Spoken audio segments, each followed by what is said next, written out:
सोचिए, आप एक क्राउड में हैं, सब कुछ नॉर्मल लग रहा है, पर कुछ सेकंड्स में सब कुछ बदल जाता है। यही होता है स्टैम्पेड, एक ऐसी ट्रेजेडी जिसे हम एक्सीडेंट कहते हैं, लेकिन असल में ये पूरे प्लानिंग का रिजल्ट होता है। आज हम समझेंगे क्राउड डायनेमिक्स की साइंस और उन सर्वाइवल टैक्टिक्स को जो हर इंसान को पता होनी चाहिए। स्टैम्पेड्स उन देशों में गहरा पब्लिक सेफ्टी डेफिसिट है जहां पॉपुलेशन डेंसिटी हाई है और इंफ्रास्ट्रक्चर अच्छा नहीं है।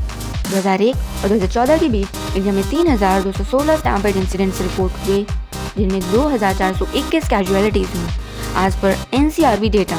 हैरत की बात यह है कि इनमें से 79% इंसिडेंट प्लेसेस ऑफ वर्शिप यानी धार्मिक स्थलों पर होते हैं।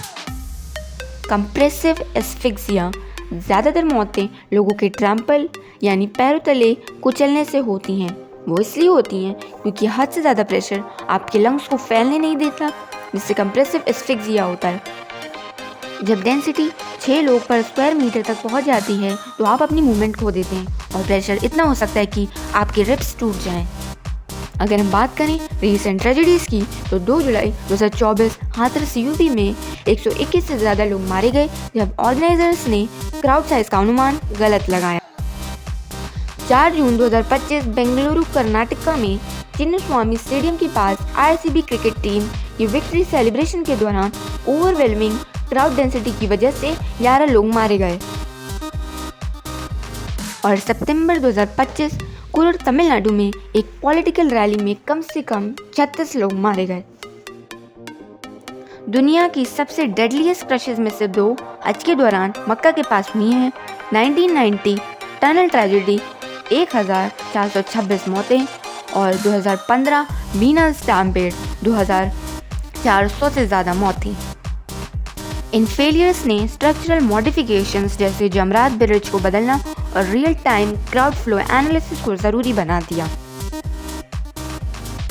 2022 81 क्रश में 159 मौतें एक नैरो हाई स्लोप एलिवे में हुई।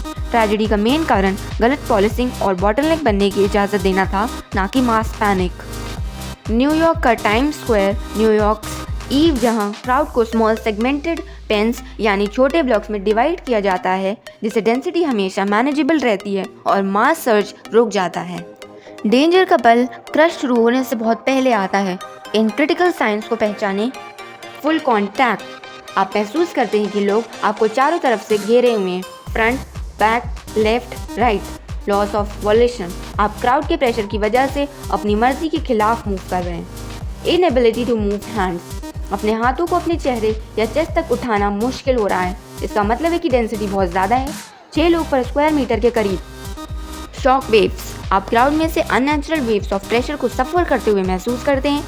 साउंड्स ऑफ डिस्ट्रेस, मदद के लिए कोई भी आवाज़ या बैरियर्स के टूटने की आवाज़।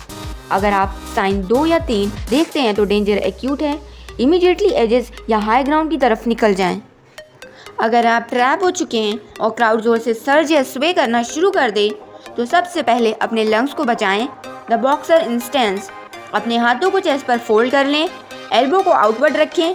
ये सांस लेने के लिए एक छोटा ज़रूरी एयर पॉकेट बनाता है, कंप्रेसिव एस्फिक्सिया को काउंटर करता है।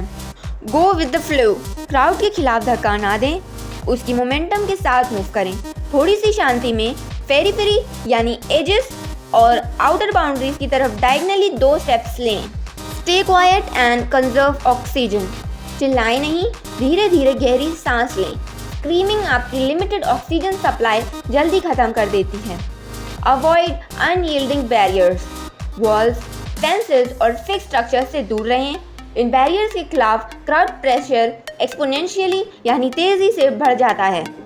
इफ़ यू फॉल, अगर गिर जाओ तो तुरंत खड़े हो जाओ। अगर नहीं हो सकते तो अपनी लेफ्ट साइड या स्टमक पर एक टाइट बॉल में कर्ल हो जाओ। साइड पर लेटने से आपकी चेस्ट कैविटी और एयरवेज ऊपर की बॉडीज के वेट से प्रोटेक्ट रहते हैं। इन्हीं टेक्निक्स का इस्तेमाल करके लोग बचते हैं। 2015 कुंभ मेले में शामिल एक सर्वाइवल रमेश ने बताया, जब प्रेशर इतना बढ़ा कि सांस लेना मुश्किल हो गया तो मुझे बस एक ही चीज़ याद आई, बॉक्सर स्टैंस।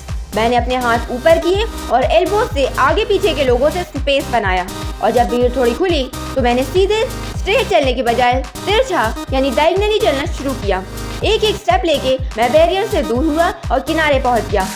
अगर वो 2 टिप्स नहीं पता होते तो मैं कंप्रेसिव एस्फिक्सिया का शिकार हो चुका होता। ये कहानी साबित करती है कि आपका सर्वाइवल आपके नॉलेज पर डिपेंड करता है। National disaster management authority (NDMA) safety first approach को मैंडेट करती है।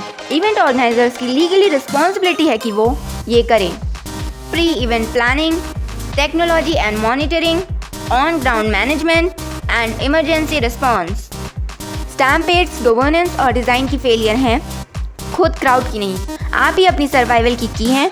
वार्निंग साइंस के बारे में अवेयर रहकर, बॉक्सर स्टैंस अपनाकर और एजेस की तरफ डायगोनल मूवमेंट को प्रायोरिटी देकर आप अपने सेफ बचने के चांसेस बहुत ज़्यादा बढ़ा सकते हैं। अगर आपको ये वीडियो इंसाइटफुल लगा तो चैनल को सब्सक्राइब करना ना भूलें।